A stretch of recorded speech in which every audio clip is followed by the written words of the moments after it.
Bonjour à tous. Monsieur Franck Bostin, directeur général de Neoma Business School. Monsieur Bruno Coagnier, directeur de notre programme Grande École à Neoma Business School. Monsieur Benjamin Develay, élu à la mairie de Reims, adjoint aux relations internationales. Madame Isabelle Trac, grand témoin alumni, associé chez UI. Monsieur Philippe Couder, responsable de la fondation Neoma Business School, associé de PwC France. Monsieur Jean-Michel Huet, président de Neoma Alumni, directeur associé chez Bearing Point.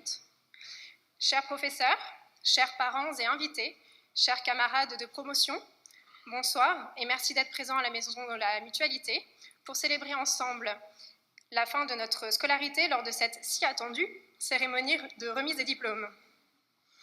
Lorsque Chloé Durville m'a appelée pour me proposer ce discours, j'ai tout de suite accepté, surprise et surtout très honorée. Alors merci à Chloé et à ceux qui lui ont soufflé mon nom. Et puis je me suis demandé ce que je pouvais bien vous raconter. J'ai quitté l'école en mai 2014. Cela fait 1 an et demi que je travaille, alors mes souvenirs d'étudiante me semblaient déjà loin. Les meilleurs sont vite revenus. Mon premier souvenir est un discours dont chacun reconnaîtra l'auteur, qui nous parlait de visages, de nos visages.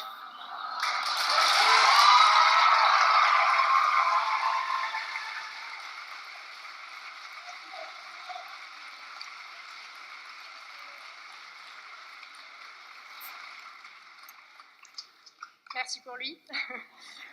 Nous avions 20 ans et un chapitre de nos histoires à écrire ensemble.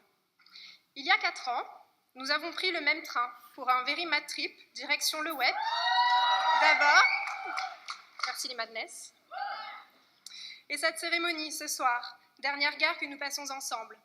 Je tiens d'ailleurs à ce que nous ayons une pensée pour ceux qui ne sont pas physiquement avec nous, retenus pour des raisons professionnelles, personnelles ou partis vers d'autres cieux. Nous avons essuyé les mêmes bancs d'une école à la carte. Notre point de rencontre était l'Ange d'Erlon. Nous avons vogué ensemble sur Stamp on the Ground, vibré en chœur au son de la commu et chanté d'une même voix que nous étions Diego. 4 années pendant lesquelles nous avons vécu des expériences qui nous ont fait grandir, pendant lesquelles nous avons rencontré des personnes qui nous ont guidés, responsabilisés. Et je remercie à ce titre M. Alexandre Sévrac et Mme Chantal Nicolas-Jec,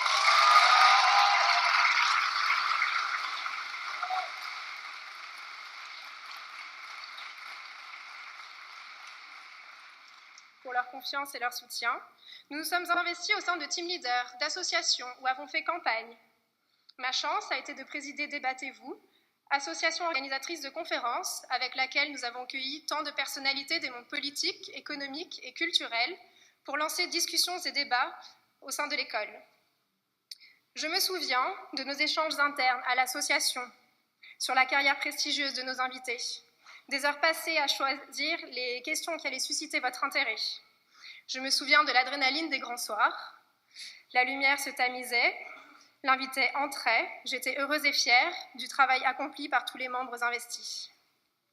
L'événementiel est aujourd'hui mon quotidien professionnel, preuve qu'en plus de faire vivre les campus, ces expériences associatives étudiantes font naître des vocations et sont, à mon avis, la meilleure des formations. Émile Zola a écrit que rien ne développe l'intelligence comme les voyages.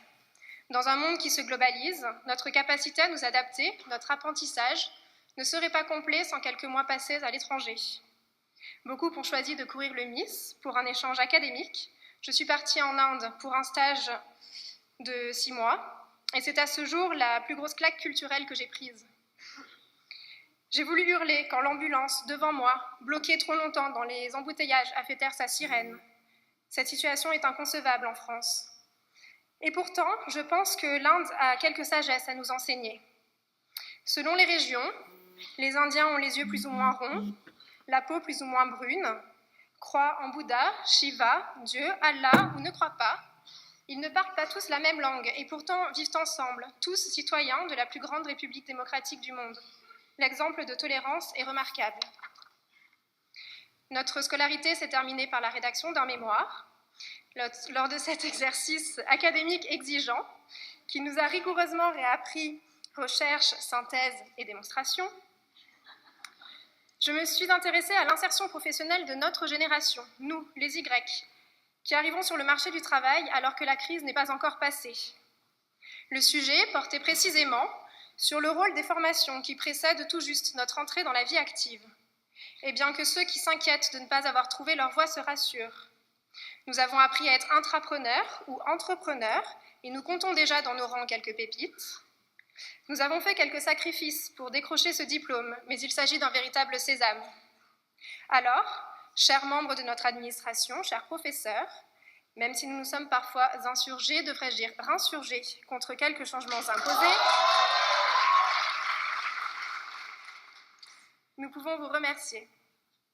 Merci aussi à nos familles. Vous êtes nombreuses à être là ce soir. Nos sacrifices ont souvent été les vôtres. Même si ce diplôme est bien le nôtre, c'est aussi à vous que nous le devons.